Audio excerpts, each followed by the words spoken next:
নমস্কার, আমি শুভাঙ্কি। আবারও সবাইকে স্বাগত জানিয়ে শুরু করছি আজকের অনুষ্ঠান সমস্যার সমাধান এবং সমস্ত সমস্যার সমাধান করার জন্য যিনি আছেন আমাদের সঙ্গে আমাদের খুব প্রিয় জ্যোতিষবিদ অ্যাস্ট্রোলজার জয়দেব শাস্ত্রী। অনেক, অনেক স্বাগত আপনাকে স্টুডিওতে। নমস্কার। জয় শ্রী ঠাকুর রামকৃষ্ণ, জয় শ্রী ঠাকুর রামকৃষ্ণ, জয় শ্রী ঠাকুর রাম। সমস্যার সমাধান অনুষ্ঠানে আপনাদের সবাইকে স্বাগত জানাই।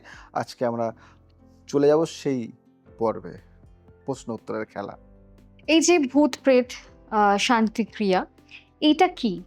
আমার প্রশ্ন এবং এই যে অস্বাভাবিক ভয় বা ধরুন অস্থিরতার যে প্রতিকারে এই পদ্ধতি কিভাবে কাজ করে বলে আপনার মনে হয়? বাহ! এবং বাহ! দর্শক বন্ধুদের যদি বাহ! বলেন। বাহ! খুব দারুণ কথা বলেছ। দেখো, তোমাকে বলি যে লোকবিশ্বাস অনুযায়ী কখনো, কখনো কোনো ব্যক্তির মধ্যে অস্বাভাবিক ভয়, অস্থিরতা বা অকারণ মানসিক অশান্তি দেখা দিলে তাকে সূক্ষ্ম নেতিবাচক প্রভাবের ফল বলে মনে করা হয়ে থাকে। এই ধরনের পরিস্থিতিতে তান্ত্রিক ঐতিহ্যে একটি শান্তি ক্রিয়া প্রচলিত আছে, যেখানে নির্দিষ্ট মন্ত্র, ধূপ ও শান্তিদায়ক জল ব্যবহার করে পরিবেশ ও ব্যক্তির চারপাশের শক্তি ক্ষেত্রকে শুদ্ধ করার প্রচেষ্টা করা হয় বলে কথিত। এখানে স্পষ্টভাবে বলে রাখা জরুরি যে প্রকৃত মানসিক অসুস্থতা বা স্বাস্থ্য সমস্যার ক্ষেত্রে চিকিৎসকের পরামর্শই সর্বাগ্রে প্রয়োজন। এই ক্রিয়া মূলত সাংস্কৃতিক ও মানসিক প্রশান্তিদায়ক অনুশীলন হিসেবে আমাদের একাডেমিতে দায়িত্বশীলতার সাথে পড়ানো হয়। আচ্ছা শাস্ত্রীজি, এই যে কবচ পাঠ ক্রিয়া এইটা কি? এবং শুধু কবচ ধারণ করাই কি যথেষ্ট নয়? তার সাথে পাঠ করাও কি প্রয়োজন বলে আপনার মনে হয়?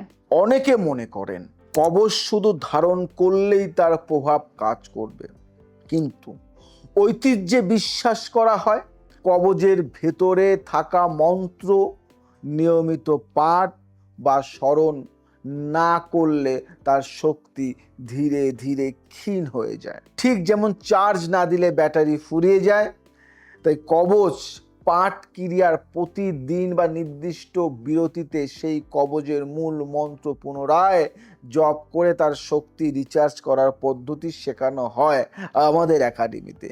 এই ধারাবাহিক পাঠের নিয়ম না জানলে কবচ ধারণ করেও প্রকৃত উপকার না পাওয়ার সম্ভাবনা থাকে বলে মনে করা হয়।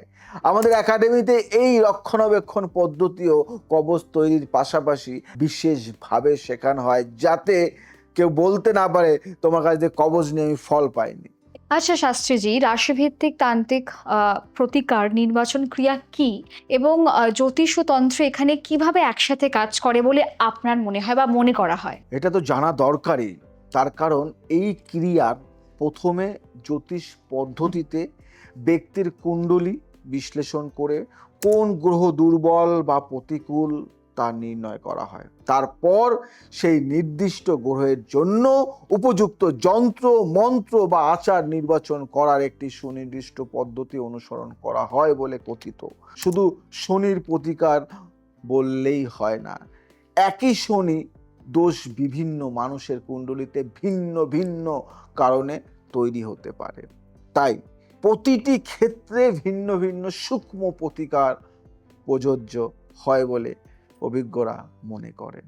জ্যোতিষ ও তন্ত্রের এই সম্বন্ধিত বিশ্লেষণ ক্ষমতাই একজন পরামর্শদাতাকে সবচেয়ে নির্ভুল করে তোলে বলে মনে করা হয়।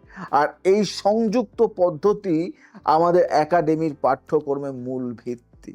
আমাদের একাডেমিতে সুন্দরভাবে এই সাবজেক্টগুলিকে শেখানো হয়।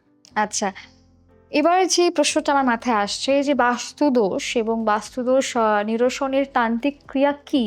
এবং শুধু আসবাবপত্র সরানো ছাড়াও কি অন্য কোনো সমাধান আছে বলে আপনার মনে হয়?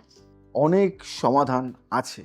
কোনো কারণে বাড়ির নকশা বদলানো সম্ভব না হলে, তোর নকশা আমি বদলাতে পারছি না, তান্ত্রিক ঐতিহ্যে বিশ্বাস করা হয় নির্দিষ্ট যন্ত্র স্থাপন ও মন্ত্র অভিমন্ত্রিত জল দিয়ে ঘর শুদ্ধিকরণের মাধ্যমে বাস্তুদোষের প্রভাব মানে অনেকাংশে প্রশমিত করা সম্ভব। এক্ষেত্রে ঘরের কোন কোণে কোন যন্ত্র বসাতে হবে, কতদিন অন্তর পুনরায় শুদ্ধিকরণ করতে হবে, এই সম্পূর্ণ পদ্ধতি একটি সুনির্দিষ্ট শাস্ত্রীয় নিয়মে বাধ্য বলে কথিত। এই ক্রিয়া বাস্তু ও তন্ত্র উভয় বিদ্যার সমন্বয়ে তৈরি।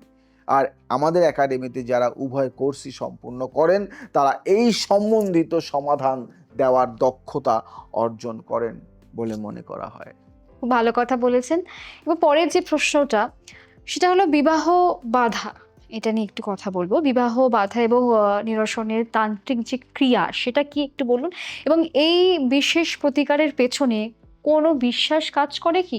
জ্যোতিষে বিবাহে বিলম্বকে প্রায় শুক্র বা বৃহস্পতি গ্রহের প্রতিকূল অবস্থানের সাথে যুক্ত করা হয়। আর তান্ত্রিক ঐতিহ্যে এর জন্য নির্দিষ্ট দেবী আরাধনা ও যন্ত্র সাধনার প্রথা প্রচলিত আছে বলে কথিত। এই ক্রিয়ার নির্দিষ্ট তিথিতে নির্দিষ্ট নিয়ম মেনে বিশেষ মন্ত্র জপ ও যন্ত্র স্থাপনের মাধ্যমে সেই প্রতিকূল প্রভাব প্রশমিত করার চেষ্টা করা হয় বলে বিশ্বাস বা প্রচলিত। এই ধরনের সংবেদনশীল ও ব্যক্তিগত বিষয় প্রতিকার দেওয়ার সময় সহানুভূতি ও ধৈর্যের সাথে মানুষের কথা শোনার দক্ষতাও সমান গুরুত্বপূর্ণ বলে মনে করা হয়। আমাদের একাডেমিতে শুধু কৌশল নয়, এই মানবিক দিকটিও সমান গুরুত্ব দিয়ে শেখানো হয়। সময় একদম শেষের দিকে যাওয়ার আগে আরো কয়েকটি কথা আপনার মুখে শুনুন। ভালো থাকবেন, সুস্থ থাকবেন। আবারও তন্ত্র নিয়ে অনেক কিছু আলোচনা হবে, শুনবেন।